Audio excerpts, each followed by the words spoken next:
Təxminən 50 manat cibimdə heç pul olardı, olmazdı, 45-50 manat.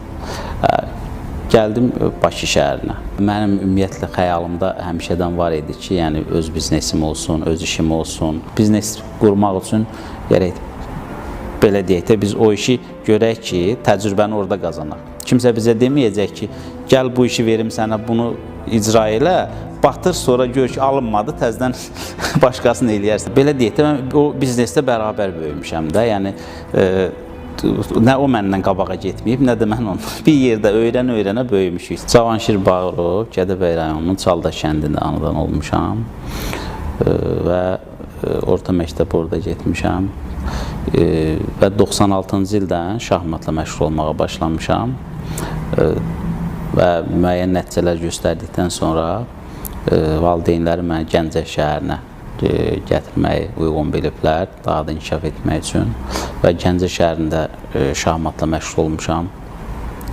Müxtəlif yarışlarda, beynəlxalq və respublika yarışlarında nailiyyətlər göstərmişəm, yerlər tutmuşam və 2006-cı ildə universitetlə bağlı müəyyən müddət şahmatı dayandırmışıq və universitetə hazırlaşmışam. Universitetə qəbul olduğum müddətdə də müəyyən tələbəliklərində şahmatla məşğul olmuşam və universiteti bitirdikdən sonra hərbi xidmətə getmişəm. 2013-cü ildə hərbi xidmətdən qayıtmışam və ixtisasım demək başqa ixtisas idi, şahmata aid ixtisas deyildi.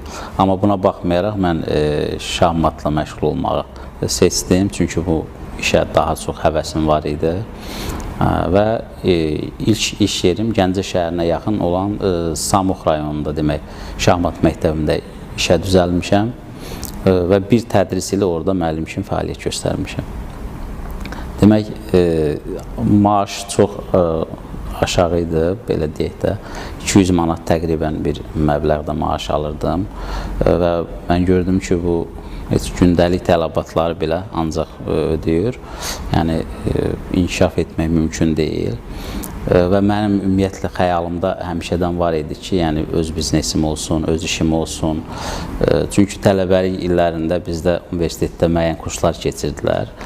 Öz biznesini, ideyanı yarat və başla belə müəyyən adlarda kurslar olurdu. Onlarda iştirak edirdim falan.